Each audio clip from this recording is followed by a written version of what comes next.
Silakan dimulai. Teman-teman boleh bentar gak? Bentar. Bentar Ustadz, maaf ya, bentar. Oke, Di nggak stop apa-apa. dulu. Oke.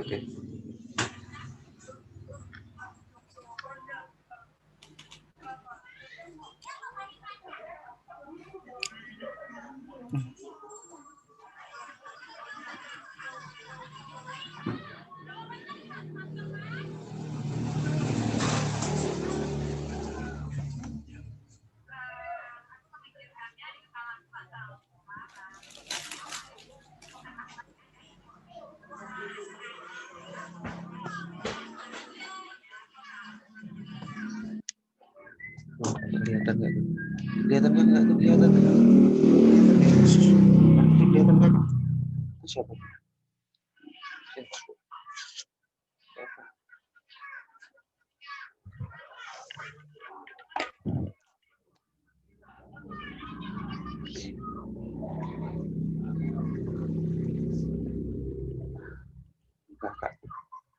Kakak ini. Bismillah. Silakan teman-teman. Dimulai ya Ustadz. Bismillahirrahmanirrahim. Assalamualaikum warahmatullahi wabarakatuh. Waalaikumsalam warahmatullahi wabarakatuh. Alhamdulillahirabbil alamin wassalatu wassalamu ala Rasulillah amma ba'd.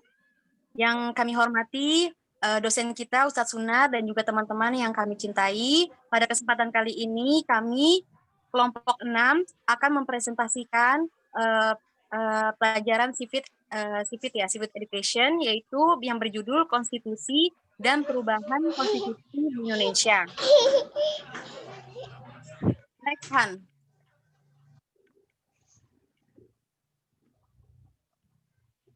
Lepas punya.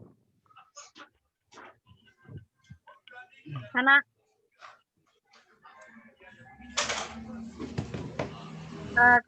Kelompok kita terdiri dari Ibu Eva, saya sendiri Gita Amelia, Kak Habibah, Sofiani, Hana Aziza, Restianiwati, dan Bini Sahara. Slide pertama akan dijelaskan oleh Ibu Eva. Silakan.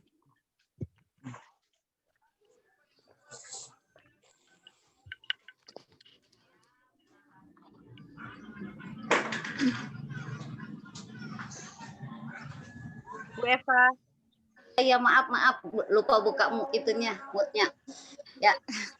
Bismillahirrahmanirrahim. Assalamualaikum warahmatullahi wabarakatuh. Waalaikumsalam warahmatullahi wabarakatuh. Pengertian konstitusi. Istilah pengertian konstitusi berasal dari bahasa Prancis, yaitu konstitusioner. Belok. Berarti berbentuk. Yang dimaksud ialah membentuk suatu negara. Dalam bahasa Inggris dipakai istilah constitution, yang dalam bahasa Indonesia disebut konstitusi. Terus, konstitusi pada prinsipnya adalah suatu aturan yang mengandung norma-norma pokok yang berkaitan dengan kehidupan negara. Konstitusi dapat diartikan sebagai suatu pernyataan tentang bentuk dan susunan suatu negara yang dipersiapkan sebelum maupun sesudah didirikannya negara yang bersangkutan.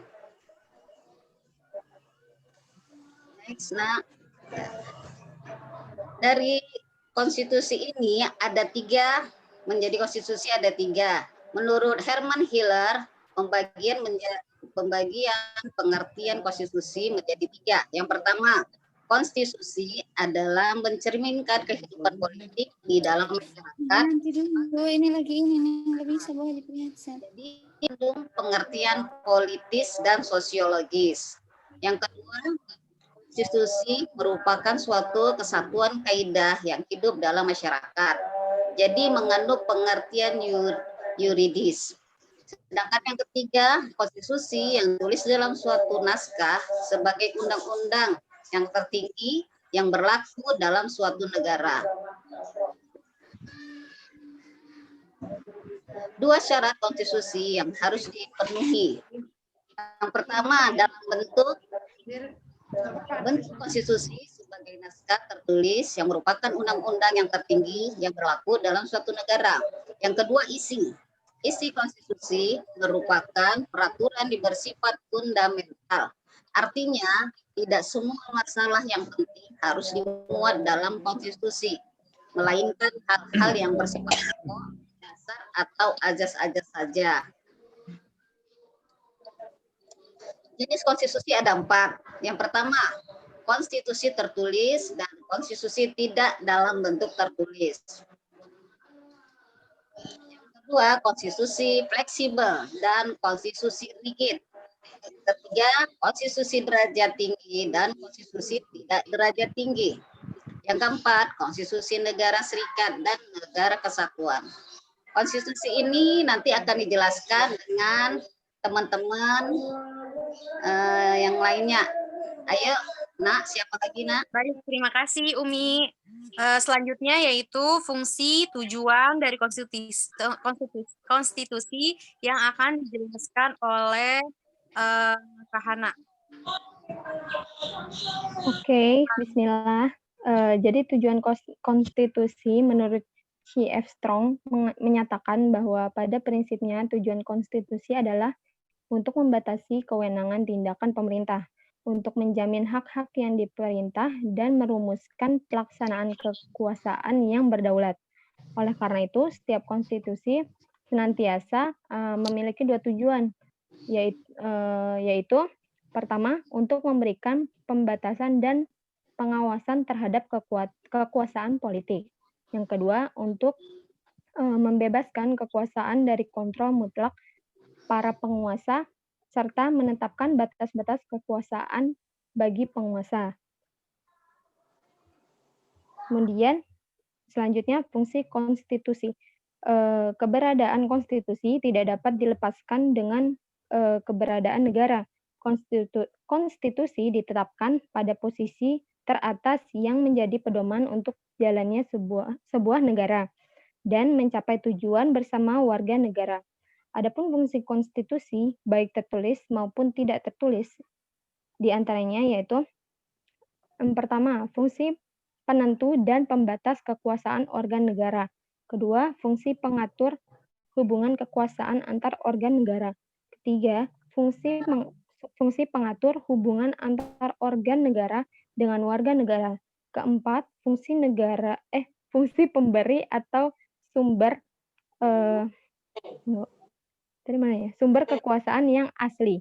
Keenam, fungsi simbolik sebagai pemersatu. Ketujuh, fungsi simbolik sebagai rujukan identitas dan keagungan kebangsaan. Kedelapan, fungsi simbolik sebagai pusat upacara. Kesembilan, fungsi sebagai sarana pengendalian masyarakat, baik dalam arti sempit hanya di bidang politik maupun dalam arti luas yang mencakup sosial dan ekonomi. Kesepuluh, fungsi sebagai sarana perekayasaan dan pembaruan masyarakat. Oke, selanjutnya ada nilai konstitusi dibagi menjadi tiga jenis. Nah, yang pertama itu nilai semantik, atau di mana suatu konstitusi hanya berlaku untuk kepentingan penguasa saja dalam melakukan suatu memobilisasi kekuasaan.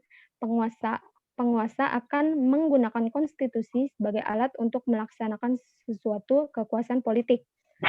Kemudian nilai normatif, di mana suatu konstitusi bisa diterima oleh suatu bangsa, dan bagi mereka konstitusi tidak hanya digunakan dalam artian hukum atau legal, namun juga secara nyata berlaku dalam masyarakat secara efektif, serta dapat dilaksanakan secara murni dan juga konsekuen. Kemudian nilai nominal itu di mana suatu konstitusi menurut hukum dapat berlaku tetapi tidak sempurna.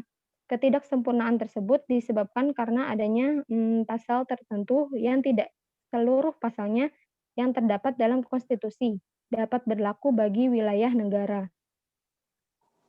Oke. Next, Gita. Siapa lagi, Gita? Terima kasih, Hana. Selanjutnya adalah perubahan konstitusi di Indonesia, yaitu terjadi 4 kali perubahan yang akan dijelaskan oleh Karistianawati. Dipersilahkan.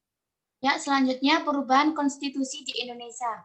Yang pertama yaitu pada tanggal 18 Agustus tahun 45 sampai dengan 27 Desember tahun 49, masa berlakunya Undang-Undang Dasar 1945. Pada masa periode pertama kali terbentuknya Negara Republik Indonesia, konstitusi atau Undang-Undang Dasar yang pertama kali berlaku adalah UUD 45 hasil rancangan BPUPKI. Kemudian disahkan oleh PPKI pada tanggal 18 Agustus tahun 45. Menurut UUD 45, kedaulatan berada di tangan rakyat dan dilaksanakan oleh MPR yang kemudian lembaga tertinggi negara. Berdasarkan UUD 45, MPR terdiri dari DPR, utusan daerah, utusan golongan, dalam menjalankan kedaulatan rakyat mempunyai tugas dan wewenang menetapkan UUD. Selanjutnya yaitu periode 27 Desember 49 sampai 17 Agustus tahun 50. Masa berlakunya UUD Dasar Republik Indonesia Serikat atau disebut dengan RIS. Sebagai rasa ungkapan ketidakpuasan bangsa Belanda atas kemerdekaan Republik Indonesia, terjadilah kontak senjata oleh Belanda pada tahun 47 dan 48 dengan keinginan Belanda untuk memecah belah NKRI menjadi negara federal agar dengan secara mudah dikuasai oleh Belanda lagi. Maka diadakan KMB atau Konferensi Meja Bundar di Den Haag, Belanda yang berisikan 3 buah persetujuan. Yang pertama, mendirikan negara Republik Indonesia Serikat. Kedua, penyerahan kedaulatan Republik Indonesia Serikat. Dan ketiga, mendirikan uni antara Republik Indonesia Serikat dan Kerajaan Belanda. Selanjutnya,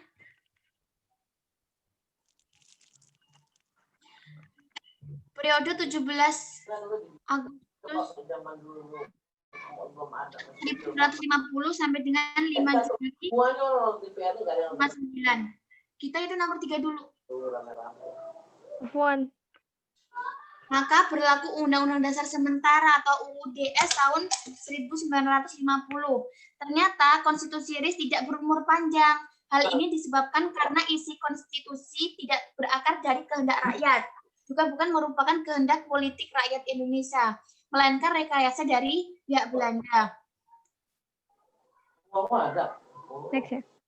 Keempat yaitu periode 5 Juli tahun 1959 sampai dengan 19 Oktober 1999, maka berlaku Undang-Undang Dasar 1945. Maka periode ini UUD 45 diberlakukan kembali dengan dasar dekret Presiden tanggal 5 Juli tahun 1959. Berdasarkan ketentuan ketatanegaraan, dekret Presiden diperbolehkan karena negara dalam bahaya. Pada saat itu negara dijajah oleh Jepang. Afwan, itu sebenarnya ada tambahan satu lagi Ustaz, tapi ketinggalan. Selanjutnya yaitu periode 10 Agustus tahun 2002 sampai dengan masa berlaku Undang-Undang Dasar 1945. Mengalami perubahan, yaitu bahwa setelah mengawasi perubahan hingga keempat kalinya UUD 45, merubah dasar negara Republik Indonesia yang fundamental untuk menghantarkan kehidupan berbangsa dan bernegara bagi bangsa Indonesia. Tentu saja kehidupan berdemokrasi lebih terjamin lagi, karena perubahan UUD 45 dilakukan dengan cara hati-hati, tidak tergesa-gesa, serta menggunakan waktu yang cukup, tidak seperti yang dilakukan oleh BPUPKI pada saat merancang UUD 45 pada saat itu yang sangat tergesa-gesa dan masih dalam suasana di bawah penjajahan Jepang. Pada awalnya, gagasan untuk melaksanakan perubahan UUD 45 ini tidak diterima oleh kekuatan politik yang ada, walaupun perdebatan tentang perubahan UUD 45 sudah mulai hangat pada tahun 70-an.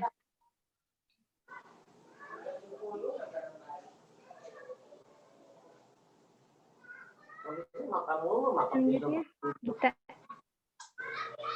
Moderator. Sebelumnya Han.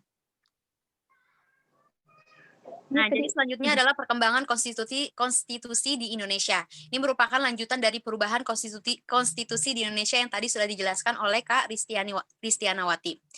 Yang pertama adalah periode 19 Oktober 1999 sampai dengan 10 Agustus 2002, masa berlaku pelaksanaan perubahan Undang-Undang Dasar 1945. Sebagai implementasi tuntutan reformasi yang berkumandang pada tahun 1998 adalah melakukan perubahan terhadap Undang-Undang 1945 sebagai dasar negara Republik Indonesia.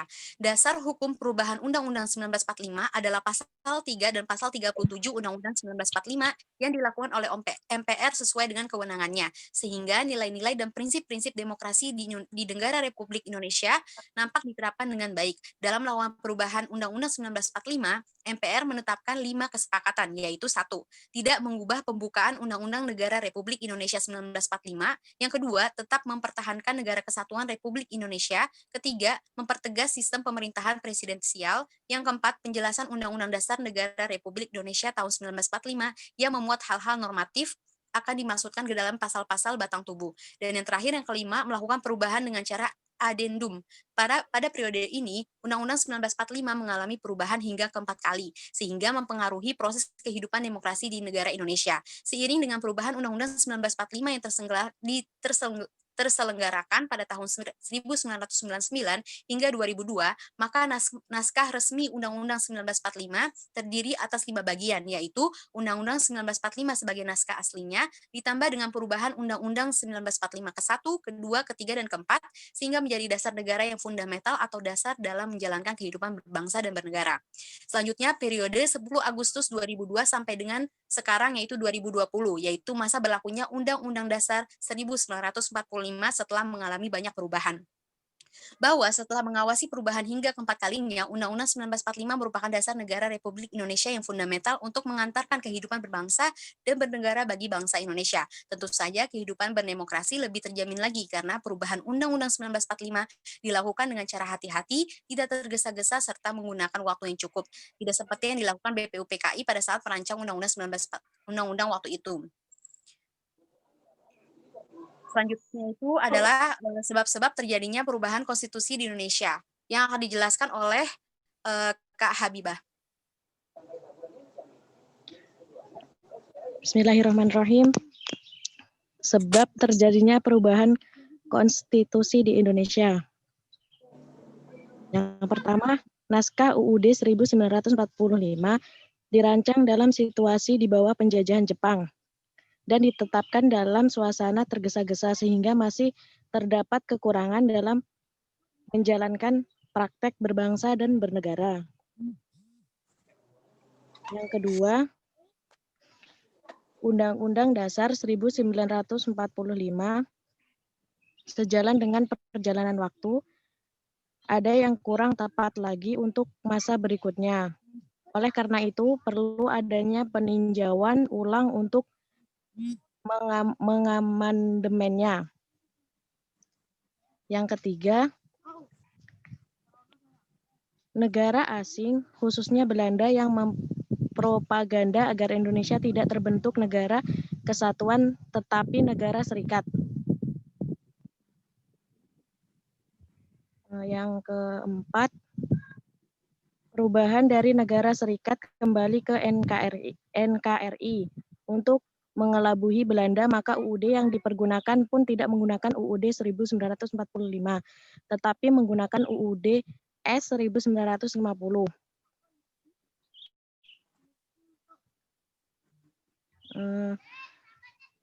Masa berlakunya Undang-Undang Dasar Republik Indonesia Serikat RIS sebagai rasa ungkapan ketidakpuasan bangsa Belanda atas kemerdekaan Republik Indonesia, terjadilah kontak senjata atau agresi oleh Belanda pada tahun 1947 dan 1948 dengan keinginan Belanda untuk memecah belah NKRI menjadi negara federal agar dengan secara mudah dikuasai kembali oleh Belanda.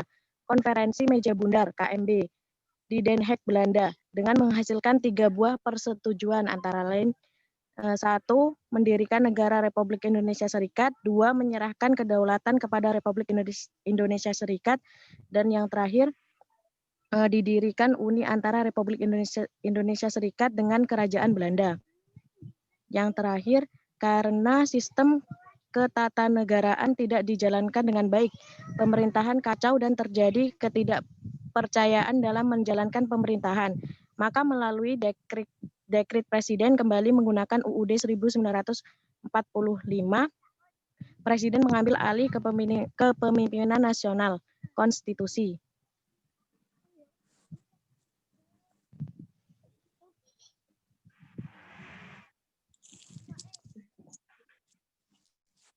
Terima kasih Kak Habibah. Selanjutnya adalah kesimpulan yang akan dibacakan oleh Kak Yuni Sahara. Dipersilakan.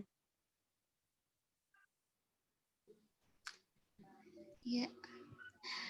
Baik, kesimpulan dari pembahasan konstitusi dan perubahannya di Indonesia yang tadi sudah dijelaskan oleh teman-teman, itu yang pertama, konstitusi itu sendiri adalah sebuah norma dalam suatu sistem politik negara dan hukum yang dibentuk oleh pemerintah negara yang didodifikasikan sebagai sebuah dokumen tertulis. Konstitusi di Indonesia sebenarnya selalu mengalami perubahan. Yang pertama kali itu berlaku adalah Undang-Undang Dasar tahun 1945. Kemudian disusul dengan Undang-Undang RIS tahun 1949 yang merupakan konstitusi kedua yang itu mengakibatkan bentuk negara kesatuan ini menjadi negara serikat gitu.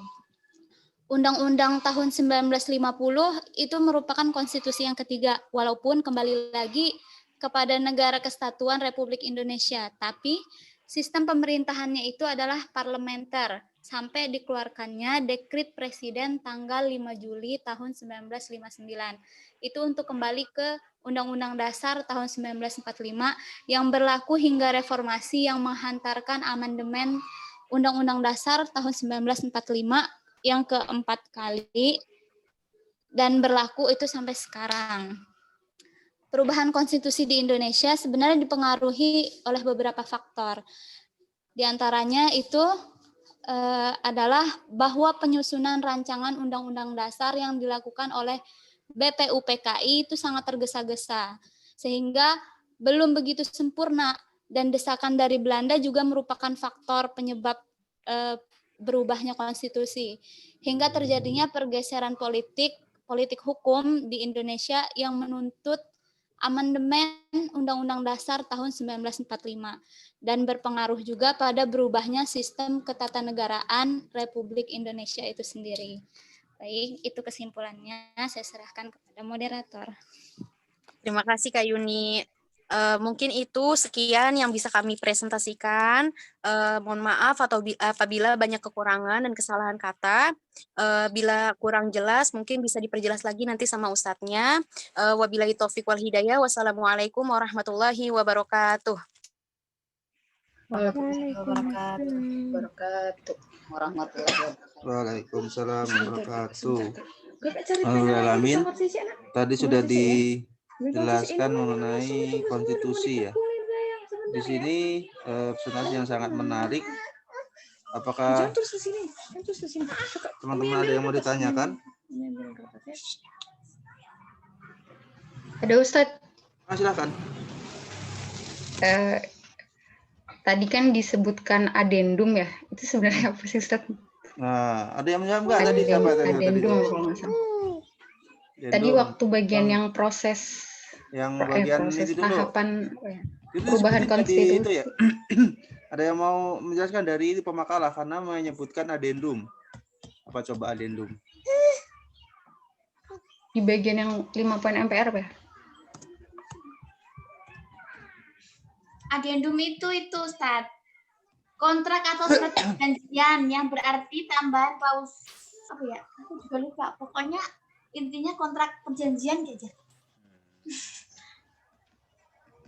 Ada lagi yang mau namakan apa adendum? Coba aku bacain dari Wikipedia ya. Ya, apa aja yang Adendum adalah istilah dalam kontrak atau surat perjanjian yang berarti tambahan klausula atau pasal yang secara fisik terpisah dari perjanjian pokoknya, namun secara hukum melekat pada perjanjian pokok itu. Ya, jadi ini istilah perundang-undangan ya, itu arti yang sering kita dengar, tapi isinya banyak arti lain. Tapi ya tadi sangat mendekati apa yang disebut dengan adendum. Kadang-kadang kita juga masih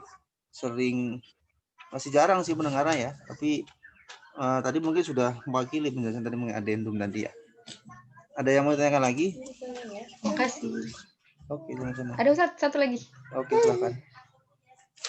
Kira-kira apakah masih ada kemungkinan saat konstitusi ada perubahan lagi ke depannya? Oke. Konstitusi itu kan jangankan sebuah konstitusi ya, sistem kenegaraan pun masih terbuka untuk dirubah. Jadi begini teman-teman, institusi itu kan jadi dalam setiap ya perubahan pemerintahan ya, misalnya dari orde lama, orde baru, orde lama, orde reformasi, kemudian transisi, kan banyak sekali. Konstitusi itu kan rumahnya apa namanya, sistem perundang-undangan ya. Jadi misalnya sistem konstitusi kan selalu berubah. Misalnya sekarang terjadi adalah electoral threshold-nya pembatasan pemilihan presiden atau kepala daerah. Kan sekarang kan 20% ya teman-teman ya. Ini kan menurut Refli Harun itu kan sangat merugikan. Kenapa? Pada akhirnya itu terjadilah oligarki kekuasaan. Misalnya di Solo itu kan kenapa akhirnya si Gibran dia melawan kota kosong, karena undang-undang tadi konstitusi menyatakan seperti itu. Jadi partai yang bisa mencalonkan itu hanya yang memiliki suara 20%, sedangkan sangat sulit untuk semua partai itu bisa memiliki suara seperti itu. DPR paling PDI paling bisa dia, kenapa? Karena suara terbanyak. Kalau dia udah 90% saja, dia tinggal tambah satu partai, dia bisa mencalonkan calon gitu loh. Jadi ada semacam oligarki kekuasaan di situ melalui undang-undang. Makanya Refli Harun dan teman-teman katanya beliau mau menggugat tuh ke mahkamah, itu konstitusi seperti itu boleh. Ya, agar apa? Agar nanti dia dibatasin lagi gitu loh. Misalnya nanti akan ada independen dalam calon presiden atau kepala daerah. Jadi ya ini yang dinamakan perubahan konstitusi. Setiap waktu bisa berubah. Ya, undang-undang itu bisa berubah setiap waktu dengan kebutuhan dan sebagainya, dilihat kondisinya. Misalnya kemarin undang-undang Cipta Kerja Omnibus Law kan itu kan termasuk konstitusi.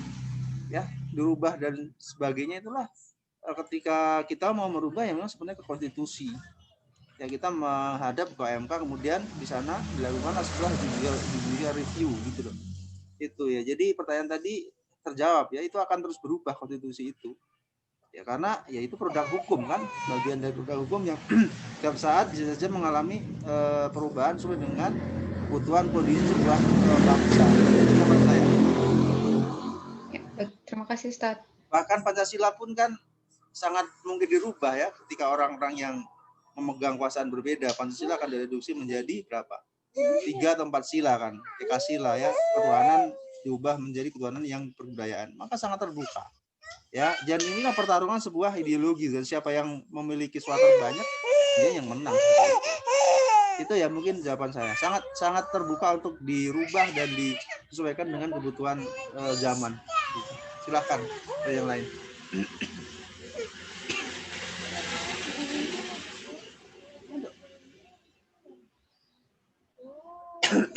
Ada yang lain ditanyakan sebelum saya lanjutkan?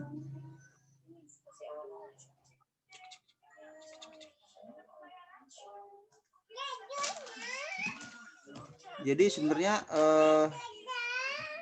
teman-teman ya, kalau kita melihat ya, jadi juga melanjutkan dari pertanyaan si siapa tadi, Fatia ya, itu konstitusi kita sekarang itu memang kadang-kadang masih mengalami apa ya, subjektivitas penafsiran dalam bahasa saya gitu kan. Sekali lagi bahwa kalau di zaman berapa ya, zamannya Pak Harto, mungkin teman-teman belum lahir ya, itu ada namanya GBHN ya, garis-garis besar haluan negara. Itu semacam payung konstitusi. Jadi GBHN itulah yang memang memayungi konstitusi kita. Jadi apa? Ketika nanti berganti pemerintahan, maka ya aturannya adalah GBHN tadi gitu loh. Jadi tidak ada perubahan. Tapi kan selama ini kita nggak memiliki perubahan itu. Apa nggak memiliki GBHN itu?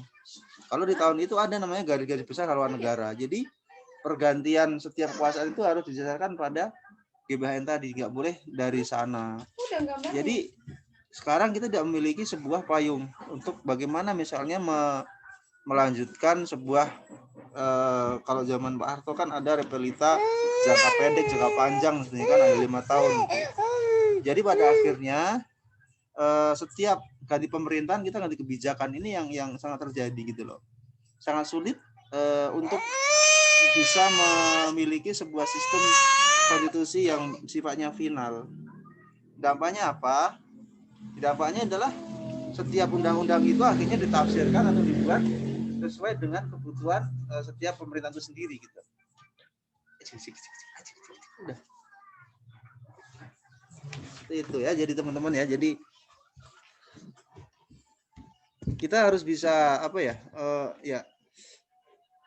kita bisa melihatlah berbagai kondisi yang terjadi sekarang di Indonesia tuh kan. Ya, bahwa konstitusi tidak selalu memiliki kekuatan ya untuk tetap ada tuh kan. Bahkan skala bagian-bagian hukum sendiri kan mengalami banyak perubahan seperti itu. Tapi itu memang ya sebenarnya boleh-boleh saja sih. Ya, sekarang memang kita memiliki kebutuhan untuk misalnya perubahan undang-undang sebagainya itu sangat dibutuhkan. Kecuali memang ada undang-undang yang memang sudah final yang tidak boleh digugat, misalnya undang-undang tentang PKI sebagainya itu kan sudah dirumuskan, meskipun sekarang juga masih aja orang-orang yang pengen mengganti undang-undang itu atau menghilangkan tap MPR itu. Sekali bahwa karena di sini adalah banyak kepentingan, ya, kepentingan politik lah yang menjadi dasar seperti itu. Ya itu teman-teman. Ada yang ditanyakan teman-teman? Silakan yang bertanyakan.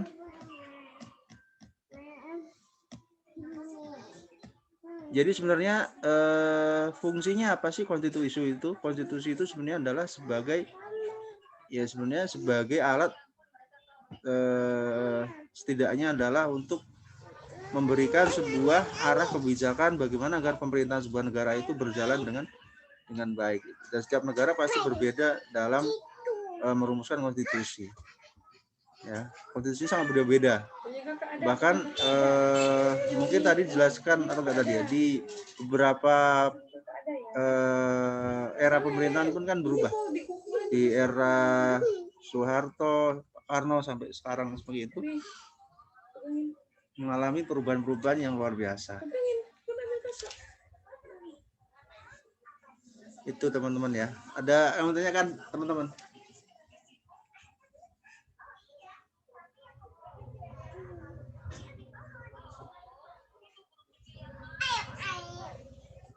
Bentar teman-teman ya. Tadi saya boleh lihat slide-nya, mohon di itu saya mau coba lihat slide tadi. Punya siapa tadi? Coba lihat slide-nya tolong di halaman 1 2. Saya pengen apa tadi itu? Yang punya slide tadi? Hana. Coba di slide. Ditampil sebentar.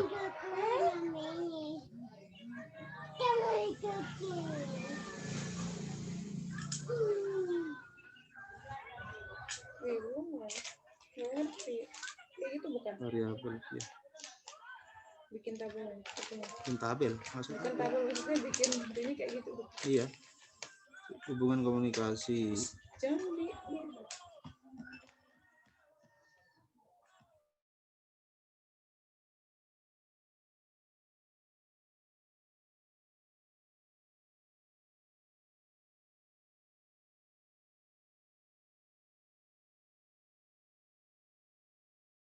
Slide berapa Ustadz? Maaf tadi.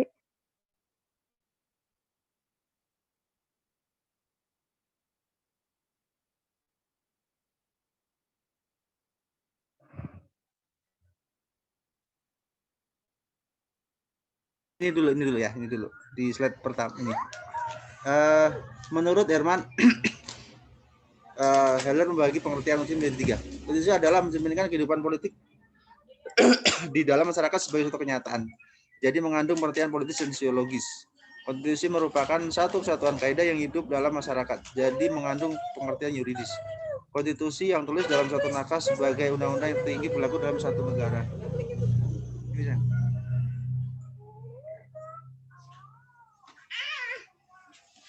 Ya udah, yang pertama tadi saya pengen jelasin yang tadi, yang pertama, yang itu. Jadi ini ini kan sebenarnya kalau ini kan hanya teori yang dibuat oleh Hermann Heller, ini sebenarnya juga kalau kita lihat masih belum. Jadi begini, konstitusi kita, sistem negara kita kan demokrasi teman-teman ya. Demokrasi yang sebenarnya adalah produknya adalah dari Barat. Pertanyaannya adalah konstitusi kita sekarang itu pun kan masih menginduk pada produk-produk Barat. Padahal kita memiliki sebuah sistem politik, sistem sosial yang berbeda dengan Barat. Itu kan masalahnya. Tapi seluruh konstitusi kita misalnya masih menginduk ke Barat, kemudian ada sebagian besar yang memang warisan Belanda. Ya, jadi kalau menggunakan terminologi ini, ya mungkin kita bisa melihat beberapa hal yang memang sebenarnya konstitusi kita belum mewakili sistem sosiologis dan politik di Indonesia. Itu menurut saya teman-teman ya. Makanya seringkali banyak perdebatan di dalamnya tuh kan. Dan ini sangat terbuka untuk dilakukan ya. Misalnya saya pernah juga mengikuti waktu itu tentang ada seorang anggota DPR itu melakukan sebuah gugatan ke MK karena kekalahan dalam pemilu waktu itu. Nah ini kan sebenarnya kalau saya tanya kenapa seperti ini dan sebagainya kan, karena ya sistem konstitusi saya yang memang mengharuskan seperti itu. Kemudian ada juga pertanyaan itu kan, mungkin kalau dihubungan dengan cara Islam kan, misalnya musyawarah, masuk yang mana gitu kan? Kan selama ini kita seringkali juga membenturkan antara Islam ya, Islam dengan misalnya negara. Ya seakan-akan kita berada di luar konstitusi ini tuh kan. Memang yang menjadi pertanyaan adalah kalau kita ingin memasukkan unsur misalnya nilai-nilai agama dalam konstitusi itu yang mana itu kan. Ini yang sekarang menjadi perdebatan. Sekali lagi kita tidak hendak menafikan tentang nilai Islam, tidak. Karena kita sebagai umat Islam tentu saja Islam itu harus menjadi paradigma ya dalam kehidupan, bahkan dalam konstitusi tadi. Tapi kita mau lewat mana itu? Karena selama ini saya sendiri juga sering, ini sebenarnya memang harusnya tugasnya orang undang-undang ya, tapi kita hanya melihat dari sisi-sisi yang lain lah itu.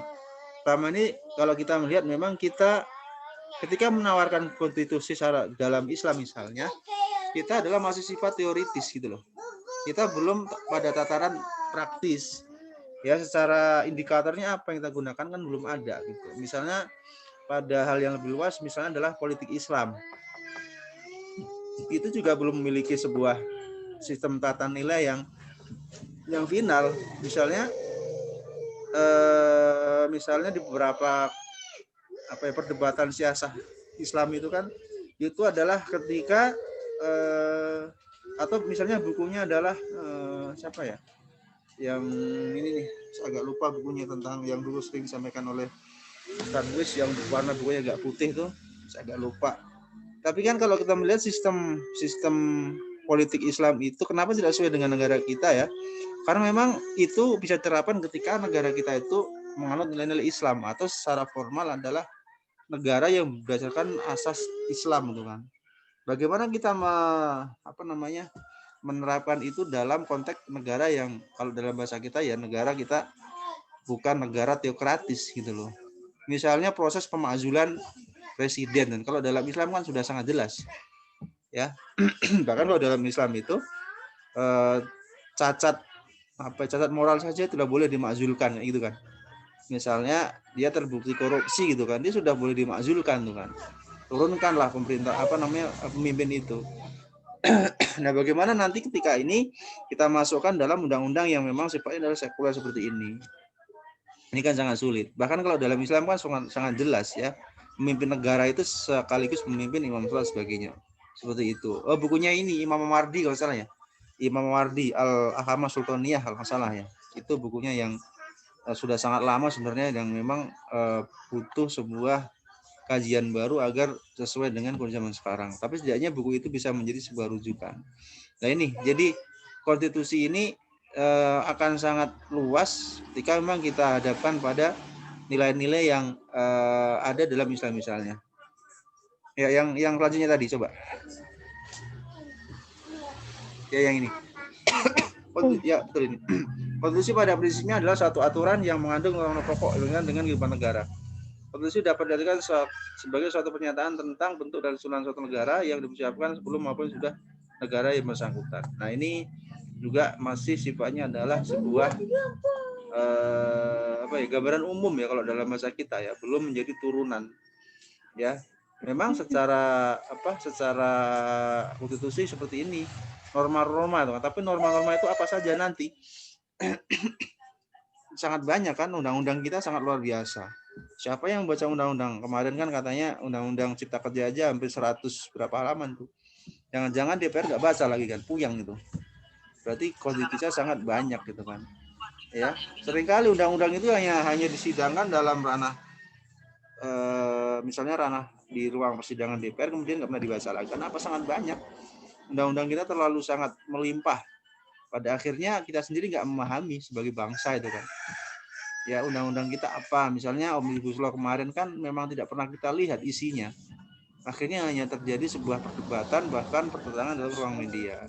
Ya, undang-undang cipta kerja itu kan meskipun isinya kita tolak gitu kan, tapi secara garis besar kan kita nggak pernah tahu isinya yang mana. Atau misalnya di-share ke dalam media sosial gitu kan. Nah, 1000 halaman. Luar biasa kan? Itu. Jadi luar biasa. Ini pertanyaannya siapa yang membaca kalau 10 halaman konstitusi? Undang-undang belum undang-undang yang lain. Itu baru undang-undang cipta kerja loh, belum yang lain. Ya, saya khawatirnya gitu ya. Pemerintah kita nggak baca akhirnya. Jangankan pemerintahan, presiden nggak juga mungkin. Atau bahkan kita sebagai rakyat. Kita nggak pernah membaca itu isi undang-undang. Seperti teman-teman ya. Oke, sudah di close nggak apa-apa. Ada lagi ditanyakan teman-teman, silahkan. Ada yang mau ditanyakan selain ini juga boleh.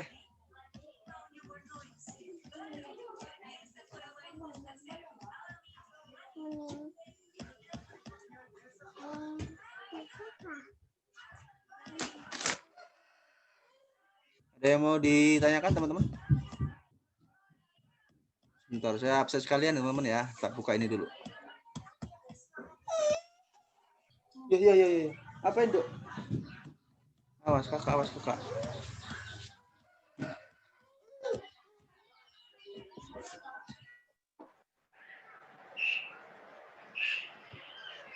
Bentar ya, saya bukain dulu, saya angkat dulu. Kita absen sekalian aja.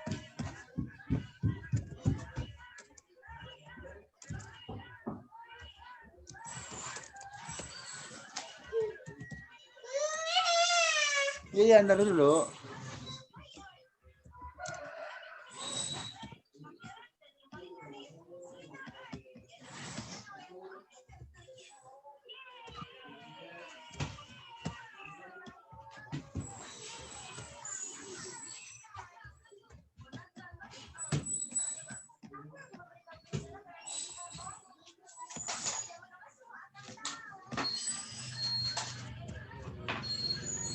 Pak, ngapain?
Belum, mau absen dulu.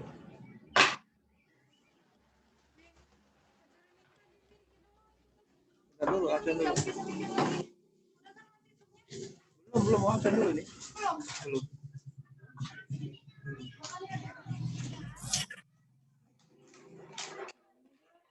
Tanggal 16.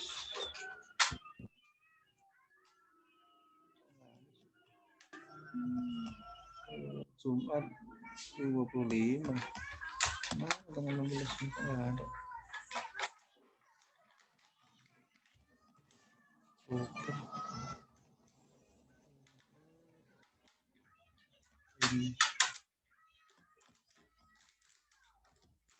Saya absen teman-teman ya. Halo, kedengeran? Dengar Ustaz. Oke, oke, sebentar ya. Bu Eva tadi ada ya? Hadir Ustaz. Oke. Rika Andinggar nggak pernah hadir nih. Ainun Mardia. Hadir Ustaz, hadir.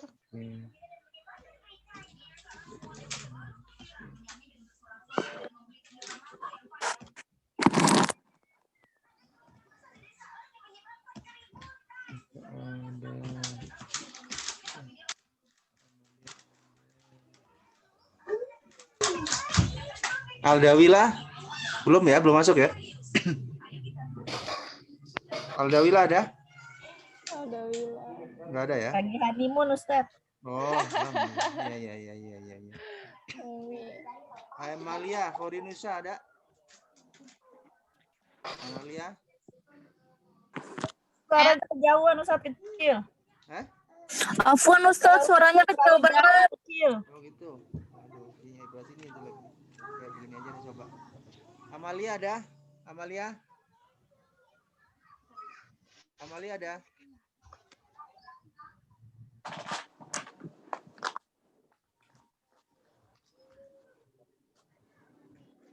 Ustaz, suaranya kecil banget Ustaz.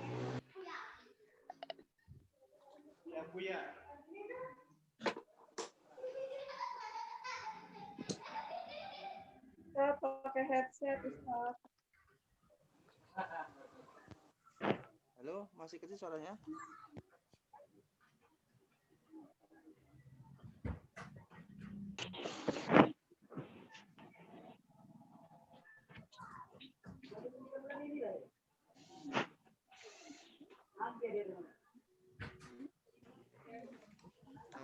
Gini aja deh, absennya gini aja karena memang begini ya, saya nggak ini, teman-teman ini aja nanti ya, absennya di ketua kelas aja ya, nanti saya masukkan setelah itu ya teman-teman ya. Boleh Ustadz. Ya nanti silakan di ini aja ke teman-teman, kemudian nanti di share ketua kelas, nanti saya absen gitu. Berarti juga ini 49 itu berarti hampir masuk semua ya gitu ya. Cuma Aldawila tadi yang nggak ada. Ini cuma beberapa orang yang nggak ada. Itu yang dapat saya sampaikan. Teman-teman sebelum ditutup ada yang mau ditanyakan?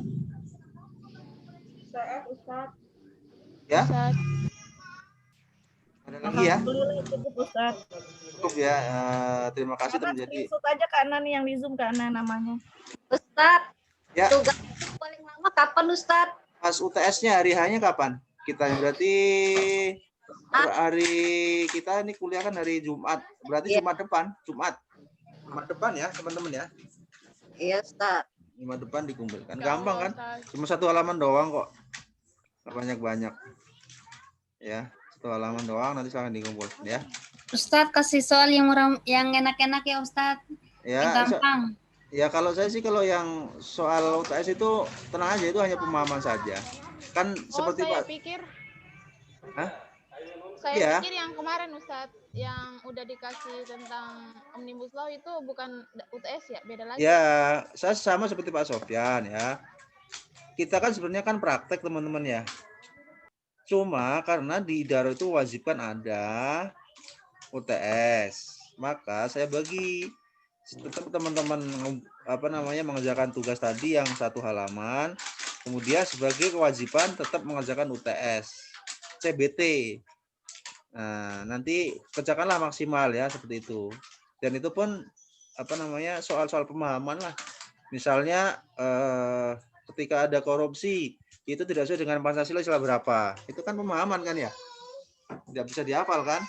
Nah, seperti itu. Misalnya ketika pemerintah seperti ini, itu termasuk melanggar sila keberapaan. Itu kan pemahaman. Lebih bagaimana nanti teman-teman bisa melakukan sebuah analisa terhadap sebuah konteks Pancasila dan sebagainya kayak gitu. Ya, tapi saya tetap menilainya. Berarti bukan dari presentasi ya Ustadz? Nah, tidak. Nggak usah belajar, tenang aja. Kalau belajar tuh banyak banget kasihan. Itu ada beberapa makalah kan. Pemikiran aja, pemikiran. Ya, sama kayak Pak Sofyan lah, saya model-modelnya kayak gitu, lebih kepada berpikir. Nggak harus hafalan, karena saya bukan tipe yang senang dengan harus belajar hafalan kayak gitu. Ya, lebih kepada pemahaman ya teman-teman ya. Apalagi udah semester 7 kan, udah nggak ini lagi lah itu kan. Semester 1 dulu mungkin masih di ini. Semester 7, 8 tuh lebih kepada presentasi, makalah itu kan. Kemudian lebih pemahaman kayak gitu. Jadi menghidupkan nalar kritisnya lah sebagai mahasiswa kayak gitu. Ya, seperti itu, karena nanti insya Allah akan sebagai langkah untuk teman-teman ketika ada yang mau S2 sebagainya itu sudah mulai terbentuk cara berpikirnya kayak gitu. Karena ini sebagai teman-teman sebagai transisi lah, karena udah semester 7-8 ya, sudah di akhir-akhir kuliah itu harus sudah belajar secara mandiri menurut saya kalau S1 seperti itu. Ya, itu yang dapat saya sampaikan teman-teman. Mohon maaf mungkin agak repot karena saya juga ini lagi di kampung nih, lagi liburan jemput anak ya. Jadi ngomong ya, Bu. Ya, Ibu. Ya Ustaz. Semester 8 kita ada SKS lagi nggak Ustaz? Semester 8 nggak ada SKS. SKS-nya ya skripsi doang, iya. Langsung bimbingan aja ya. Bimbingan. Makanya teman-teman yang sudah seminar silakan aja untuk kalau ini minta dosen bimbing, usulin aja. Itu bayaran tetap ya, Tat? Oh, nggak tahu kalau itu, Bu. Kelihatannya sih nggak, berbeda. Nggak, kalau yang tahun kemarin sih beda, tapi saya nggak tahu kebijakan dari daerah ya. Kalau bayaran silakan tanyakan ke akademik. Tapi intinya semester 8 teman-teman tinggal melakukan sebuah penelitian saja. Tidak ada lagi tambahan mata kuliah, sudah nggak ada, sudah selesai. Ya. Oh iya, Tat, syukron. Oke, kalau masalah keuangan sebenarnya silakan tanyakan di akademik. Kalau masalah penelitian silakan tanyakan ke saya. Baik Ustadz. Oke, terima kasih atas waktunya. Terima Mohon kasih, maaf Ustadz. atas kekurangan pada siang hari ini. Coba teman-teman saya tutup. Saya tunggu absennya jangan lama-lama. Ya, sekian. Assalamualaikum warahmatullahi wabarakatuh. Waalaikumsalam warahmatullahi wabarakatuh. Jazakallahu khairan, Ustaz. Jazakallahu khairan, Ustaz. Ustaz.